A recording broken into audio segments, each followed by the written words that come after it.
Hello and welcome to the GZERO World Podcast. This is where you can find extended versions of my interviews on public television. I'm Ian Bremmer, and today, Election Day is fast approaching in the most unusual, and may well be consequential, presidential race in modern U.S. history. My guest today, historian Tim Snyder. He's out with a new book that argues for reframing how we, as Americans, and everyone else, frankly, think of freedom. The book, you'll be shocked to learn, is called On Freedom. We'll be having a lofty, ivory tower debate on philosophical principles. No, actually, we have an election coming up in just weeks, days. If you want to count that way, you are free to do so. So how is freedom on the ballot in November, and what kind of freedoms should Americans be looking for?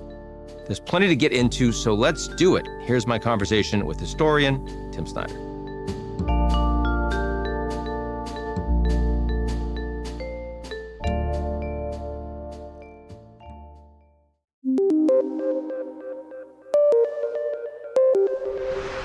Tim Snyder, really great to have you on the show. Glad to be with you. Congrats on the new book, On Freedom. That's certainly what we want to spend most of our time talking about. I'm thinking back to when you and I were graduate students decades ago. At that point, there was a lot of talk about freedom from, autocracy, freedom from communism, freedom from living behind the Iron Curtain. You suggest in this book that now we should be thinking differently about freedoms, at least those of us living in places that are ostensibly democratic and free like the United States. Explain to our audience what you mean. Well, when I think back those 30 years, Ian, I think you probably had the right idea back then because you were somebody who was already thinking in terms of building stuff and combining things and having various schemes and starting things up. And that's more the spirit of freedom. You know, after 1989 or 91, we had the idea that if you could just clear the bad stuff away, in that case, communism, then the good stuff would automatically appear in some sort of transition. But that's not how it works. Freedom from only makes sense because of freedom to. It matters if there's some kind of a barrier, but only matters because a person is hindered by that barrier. And once you get rid of the barrier, you still have to ask, what kind of a person do I want to be? What are my purposes? How can I fulfill them? Or more broadly as a society, what can we do to create the conditions in which as many of us as possible can be as free as possible? So that's, I think, the right way to think about freedom, the positive way about thinking about freedom. And I think one of the reasons we've got ourselves into the jam that we're in is that we've been thinking negatively about freedom for 30 years, which means that we're psychologically closed off and we're politically closed off, and we can't use what is basically our central political concept to get ourselves moving again. How free do you think the citizens of the United States are today? We're middle of the pack. You know, we're okay on political liberties. I mean, if we just fell back on Freedom House, we'd see, roughly 50, top third. Okay, we're not going to make the playoffs for sure. These are the democracy rankings of countries around the world you're talking about. Yeah. The reason why I start with Freedom House is because it's pro-American in the sense that it uses American type quantifiers of civil and political liberties. Whereas if you throw in things like healthcare and so on, then we would be doing much worse. So 50 is about our ceiling, honestly. And there are reasons why we're not free, and they're not just the political ones, that not everybody can vote easily and our political system is confused and there's too much money in politics. It's also that freedom is about how calm you feel, whether you feel you have lots of choices. You have to stay in a job because of health insurance, you're not free. If you don't have health insurance, you're even less free. If you're worried about your health, you're less free. If you're not sure where your kids are going to go to school and you fret about that, then you're less free than you would be. And so we have the habit of talking about ourselves as free, but I think we turned the corner a while ago to the place where we talk about freedom to compensate for the fact that we're not actually leading that free lives. If you're working in a job you don't like, if you feel like you need to make more money, you need to have more status, if you're engaged algorithmically as opposed to by yourself, that doesn't sound very much like you're free in the way you think about that. And that seems more existential to me than even talking just about the United States or democracies. Yeah, I agree. I mean, in the book, I'm trying to start from the ground up. I'm trying to define freedom in terms of what we know, both from traditions of philosophy and findings of science about what kind of creatures we actually are. And so I do end with prescriptions for the US, but I'm trying to write about everybody. And I want to take your point. There are engines of predictability out there in social media, which take the worst bits of us and reinforce them and make them stronger.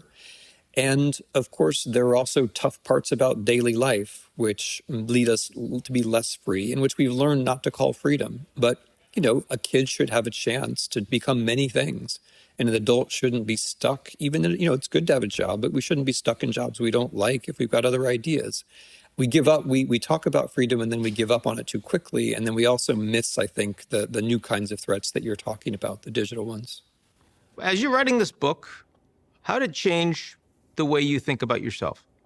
I love that question because in the book, I'm trying to be Socratic in the sense of asking questions rather than just having, answer after answer after answer, syllogism after syllogism after syllogism. I'm not only asking questions. There are no question marks. It's that I'm taking for granted I got a lot of things wrong. And so I'm an American who's had, by normal measures, a pretty successful life. And I think I've also been able to live a pretty free life. I've been able to do a lot of the things that I want to do, think the things I want to think, combine the values I want to combine. That's been good. But to what extent is that typical and to what extent is it exceptional? And in what ways are the exceptions the things that I need to learn more about? So I think I was stuck a little bit too much in the idea that I'm an individual who can do everything by himself. And a health crisis and almost dying reminded me that you can push that way of thinking too far and put yourself in danger. But it doesn't just put yourself in danger. If you think I am the kind of hardy individualist who doesn't need health care, you're going to vote against it, and you're going to vote against it for everybody. And then maybe your country doesn't have universal health care, which we don't as Americans.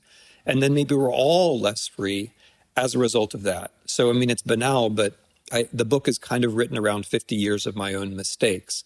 The consistency of it is that even when I was a little kid and didn't understand things, I cared about freedom, and I still do. But the biographical arc of the book is trying to push on the little mistakes that I made along the way.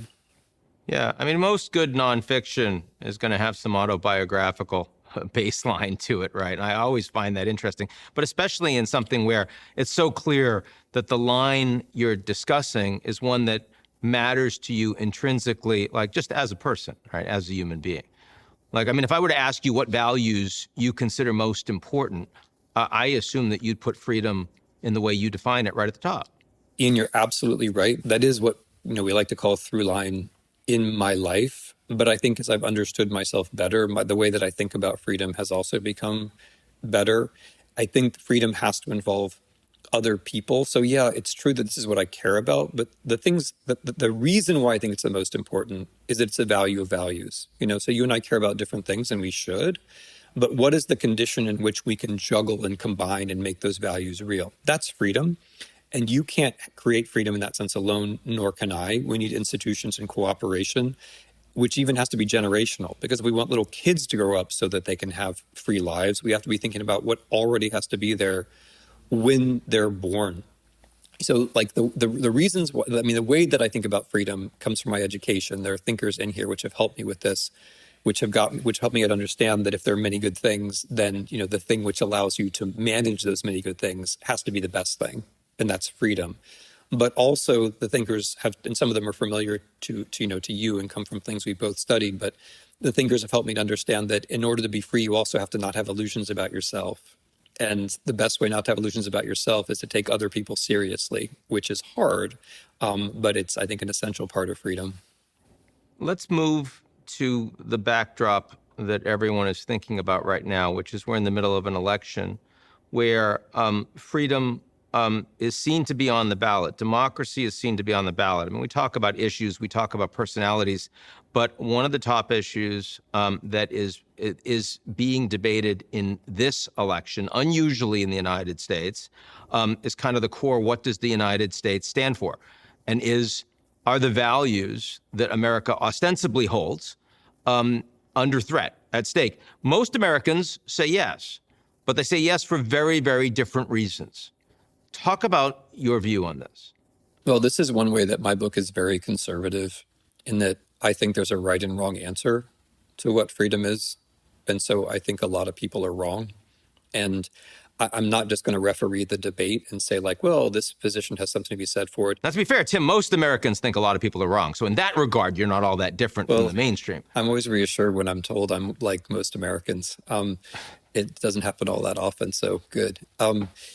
Yeah, but I think one of the moves we make both on the left and the right is in different ways. We say, okay, like you have a strong emotion about this view, therefore I'm going to respect it. And that's not the move I'm starting from. The move I'm starting from is there's a correct way to define freedom. And so, and one of the things which is necessary in this view, this sort of pluralist view that I'm giving, is that there is a world of facts. Because if, like, of course we have different values, but if we also have different facts, we're not going to end up in a free world, because whoever has the most power over fantasy is going to end up deciding things. So you can take the view, for example, that J.D. Vance is free from his position to make up stories about, animal-eating immigrants. But if we don't have a fabric in the background of factuality, including things like reporters believing in facts, but also institutions of facts, we're not going to end up being free. So I think the view that power can lie to us and fool us as freedom is wrong. And I think the view that all of us need a kind of backstop of background factuality in order to be free is right. So people think this is at stake for different reasons. And that's kind of why I'm glad that I'm coming in now with a kind of conceptual discussion of what freedom actually is, because I think we need that. I think people are groping a little bit. I think we've worn the word out so that it means everything, and the moment it means everything, it's going to end up meaning nothing. And so if you were to take freedom and apply it to this election, apply it to the stakes of this election, people being able to do the things that make them human, that make them citizens, that make them members of family, that make them members of community. How do those things apply to this election? In a number of different ways. I mean, the Trump version of government is dysfunctionality plus spectacle. So if they win, they're going to put in a bunch of people who replace the civil servants, and the government's not going to work. And we're going to have, some version of cats and dogs being eaten every day. It's going to be dysfunctionality plus spectacle. In that world, people aren't going to be free because they're not going to get their Social Security checks. Various things aren't going to work, including for business, by the way. Business is going to be much less functional because the things that business needs to get done aren't going to get done by that federal government. And the strongman principle is going to be reinforced because when the institutions don't work, the only way to get things done is by appealing to people and becoming somebody's client. So that's at stake. The other thing which is at stake is the sort of oligarchical libertarian view of freedom, which is very present, for example, in J.D. Vance. The idea that government can't really do anything, right? It's not really capable of doing anything, but we can make it small and let my friends who have lots of money actually determine what kind of values we're going to have, what kind of media we're going to be able to use, how we're going to be able to think because of the algorithms and so forth. That's all at stake. And then voting too, right? Because we think of voting as an individual right, but if you can vote easily, that just raises the question of who can't vote easily. And, that's a good example of freedom as solidarity. There is one party which thinks people should vote, and there's another party which thinks people shouldn't vote. And that goes right to the heart of what freedom is going to mean. And on the other side, I don't have anything to do with this personally, but I'm heartened that the Democrats, for political reasons, started to use the word freedom. Because once they notice, they used it as freedom from, they started with freedom as negative because that's that's American common sense. But once Kamala Harris starts using it, it can slip into freedom too, as it's doing. And I find that on very the abortion issue, for example, which is the principal issue that she's been scoring points with the public, has been a freedom to have a choice as a woman over your body. She starts from the rhetoric of we're the people who are going to keep the government away from your body. And then it moves to we'll be the people who enable you to live the kind of life that you want to live. And once you have that rhetoric, you can start talking about health and Social Security and so on in terms of freedom, which I honestly believe is the right way to talk about those things. It's interesting because in that regard, it's a smaller government argument on some of this side, right? I mean, we're keeping the government out of your body. We're not monitoring that. You get to make the decision, which is, in principle, a more libertarian position. It's from the government perspective. I mean, the way that one has to modify libertarianism is to take seriously what it means to become free, because libertarianism assumes that you already have all the stuff you need to be personally free. Whereas if we want everybody to be free, we have to ask, what do we have to provide for everyone?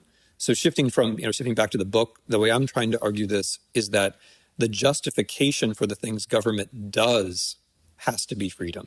We don't want government doing things that aren't related to freedom. The libertarian mistake is to say there's an easy answer: have the government do nothing. That isn't going to work. If power pours a vacuum, other things will come in. There will not be freedom. But if you say government exists in order to make us free, you actually have a good argument for good stuff. Like, for example, the welfare state, because the welfare state makes our lives more predictable in such a way that we can be more unpredictable and more free.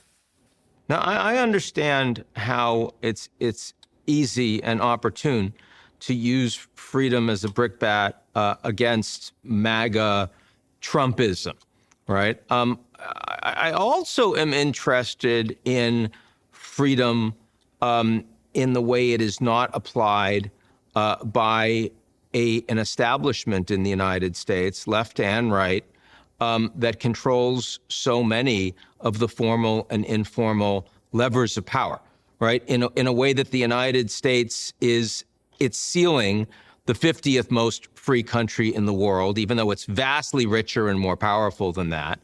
And that has been the result and the responsibility of leaders on the left and the right for a very long time in the United States. I'd like you to address that as well. I agree with you.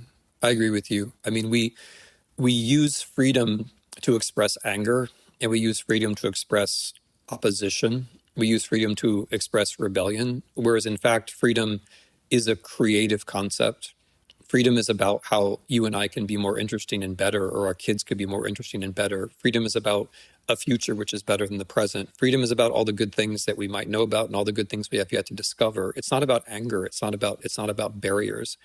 And that's a bit of a critique on the right, what I just said. And on the left, there's the problem that everyone wants to frame things in terms of justice and equality. And justice and equality are good things, but they have their limits. Whereas freedom doesn't really. Freedom is much more communicable, and the things that you want for justice or fraternity or equality can be better justified in terms of freedom. Not only that people understand it better, but actually it makes a lot more sense. If you and I have health insurance, it's not going to make us equal, but it is going to make us more capable of freedom. If we have retirement benefits, we have longer vacations and so on. That doesn't make us equal, but it does make us more capable of being interesting people with habits and friendships and lifelong commitments and so on. So, I mean, I think you can take kind of the best of look, I'm writing a book of philosophy, right? I'm not starting from the way things are. I'm starting from how they should be, but I try to take something good from traditions. And so I think conservatives are right that virtues are real. And I think liberals are right to say, well, but there are many different virtues and you have to combine them. And I think the social democrats are right to say, hold on, guys, there might be good things in the world, but we're not going to have people who get to embrace those good things unless we lay down some basic social fundaments for them, like healthcare and kindergarten and so on and so forth. There's a way in which everybody's right in this discussion, and we're just used to saying that everybody's wrong. But if we say, wait a minute, everybody's right, you could define freedom drawing from those three positions, then you might get somewhere.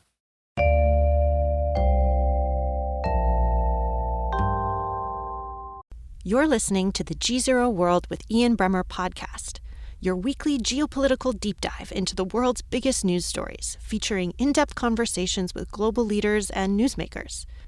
To get more of GZERO's insights on global politics every morning, sign up for our free newsletter, GZERO Daily, at gzeromedia.com.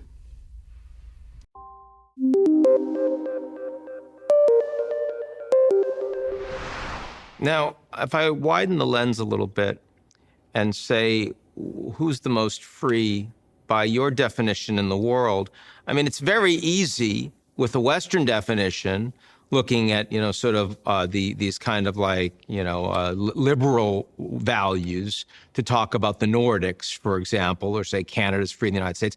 But with this broader definition, it feels almost philosophical to me. Like my knee-jerk, I'd be going to a place like Bhutan, and in terms of freedom too, right? They may not be so wealthy, but they also have an orientation towards themselves and their fellow citizens that doesn't matter all that much. Am I on the right track there, or tell me I'm wrong? No, I want to do a separate half-hour podcast where I ask you questions about Bhutan at this point in the conversation. I think you're right. And I think we do have a big problem with conformism, and we have a big problem with ideas which require us to take other people seriously. And honestly, I think that does go back to the negative freedom problem, because negative freedom assumes that I'm right and it's only the barrier outside which is the problem. So I should try to knock down the barrier with my head if necessary. And there are barriers, but very often you're not right, and not even about yourself. And you have to have some way of listening to other people and getting their own unpredictable ideas into your way of thinking, which is why I dwell so much with the dissidents, which is something I at least feel familiar with and can talk about. Because the dissidents were concerned not with freedom. I mean, they resisted and they went to prison and all of that. But their idea of freedom was, I'm unpredictable. I have odd, quirky ideas, and you might too. And maybe those things will overlap, and we need the space to work all that out. That's what freedom means. To me, Solzhenitsyn learned that he was free in the Gulag. Yeah, that's true. And this book is based on a lot of writing from East Europeans in prison. I also redrafted it teaching in prison. And it is true that you can come to interesting conclusions and make interesting moral combinations in prison. You don't want to push that logic too far. No, I wasn't going to suggest it, because we might end up in a different U.S. system. But I want to agree with you about Bhutan. And it's because I really like that way of thinking, because I can't look that far. You travel more than me. You got knowledge I don't have. But when I look at Costa Rica, there's a country which is definitely I'd put Costa Rica on that list too, absolutely, yeah. And not just because of the monkeys, though. I like them. Yeah, and the sloths and the quetzals. Sloths are great. Yeah. Sloths. I think sloths have a lot figured out, but and not just because of the solar energy either, but because of the reciprocity, and the relaxation, and kind of just the sense that life is more open and we're less stressed, and we wake up in the morning and many things are possible and some are going to be good. I've been going to Costa Rica. They don't have a national military. Right. It feels like a community. It's a large community, but it's a community. Yeah. So how much is freedom just cut off by size?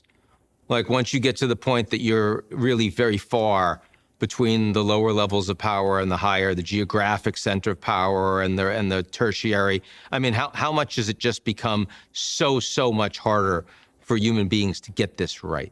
Because both of these places, Costa Rica and Bhutan, are reasonably homogeneous, kind of isolated, tiny places. So let me take that question apart a little bit and just say that it's not physical scale can be broken down into smaller units. And I think part of our problem is that the U.S., so to speak, is bigger than it was in the sense of more vacuous, in the sense of more empty, containing fewer things. So, for example, the media. We have less media now, and it's worse than we did 40 years ago. And so that makes us bigger in a sense, because everybody, and I write about this in the book, people who used to have newspapers have to go up to the national conversation where they're helpless, where they're objects, right? People in Springfield, Ohio, which is pretty close to where I'm from. Right now, they're helpless objects in a national conversation, as opposed to having, their own local reporters who would have just, knocked this thing away a long time ago. And that's true of people in general, right? And then another example of that is wealth. So the wealth is much more concentrated in a few hands now than it was 40 years ago. And that means, in effect, that the country's bigger in the sense of more distant, right? If you're an average American, there are a few people who are far away from you physically and even further away from you mentally, who have all kinds of weird capabilities, which are very different from your own capabilities. And in that sense, the country is bigger, more vacuous. There's more distance in it than there used to be. So people need to be closer to each other in a tangible sense to be more free. Absolutely right. And I was searching hard. I was using non-American thinkers to help us with those intuitions. I think that is absolutely correct. You're not free. And in that on your regard, own. the biggest problem with U.S. society in that regard is atomization, right? It's not fragmentation, it's atomization. It's people feeling alone. It's cool people feeling unconnected to others. It's cool to be different, but difference sometimes allows you to intersect with other people. It's not good to be lonely. It's not good to be isolated. And a lot of the isolation is engineered now because of all the time we spend on screens. And we're all if we're quirky, then we can kind of intersect and stick, right? But if we've been smoothed off by the algorithms, then it's just a kind of us and them. Like we're all like this and they're all like that. And then ironically, it's not just that you're against the ones who are different.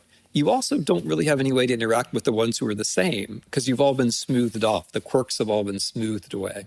And this is why there's so much space for Trumpism in the United States right now, because so many people feel alone, feel alienated, feel like they've been left behind by a political system that is far from them, that doesn't care about them. I mean, that's what we're seeing in 2024, isn't it? That's a big part of it. But then the other part of it is the aggressive exploitation of those sentiments. Yes. Both by people who own the platforms and by people like Trump who are able to use the platforms. So, this is all Hannah Arendt. You're when you're alone, when you're isolated, then you counteract that by joining a mob.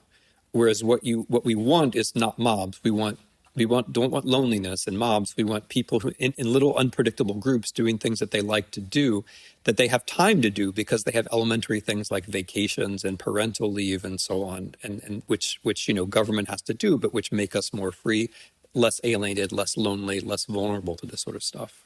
So before we close, I want to talk about a personal passion of yours and mine from our histories. That's Ukraine. You just came back from a trip to Kiev.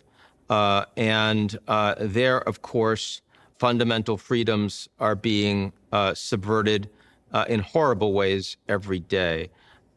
Talk a little to me about your trip in the context of what it means for Ukrainians to be free.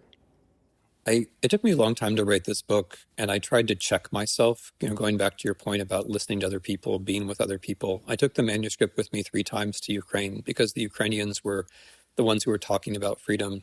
And the way they're talking about it, it's not just they talk about it a lot, they're making a lot of sense. And one of the things which is really tangible is deoccupation. Like there's this Ukrainian word deoccupation, which they tend to say instead of liberation. And that really gets you thinking about freedom as positive because sure, you can deoccupy, and it's important that the torture stops and the deportation stop and the kidnapping of children stops. But the word deoccupation reminds you that that is still just the beginning. You have to clear the rubble and rebuild the playgrounds, and the buses and the trains have to start running again. For the Ukrainians, the trains reaching a town is a mark of freedom, which so we have this glamorous sense, like you get the army out and you're free. And they're getting, when they get the army out, the Russian army out, they still have to do other things. That's very helpful. And another thing that they've been very helpful with for me is thinking about the future. Because we get caught up in like the time when we were innocent, when we were great, when the founders were riding dinosaurs and everything was terrific. And whereas if there's freedom, it's in the future. You have to know history and know tradition and draw lines from the past and the future. But if we're going to be free, it's going to be in the future by imagining lots of better futures than what we've got now. And when the Ukrainians talk about the Russians, it's often in terms of the Russians got in the way of this future. I think that's also very helpful. And then the final thing, which I got from Zelensky in the beginning of the war, but comes from other people too, is a sense that like freedom is positive in the sense that it's about good things and about commitments, then sometimes you can't run. Like if freedom is just about barriers and impulses and and bad things, then you can always run. But if freedom is about caring about certain things, then over time as you make decisions and become a certain kind of person with character, then being a free person sometimes means you can't run. And that's been very helpful for me as an American, partly as I remember back to February 2022, when so many of our fellow Americans assumed that the Ukrainians would run. And I think that, that didn't say much about them, but it maybe said something about us. And that's one of the reasons that I ended up writing the book the way that I did.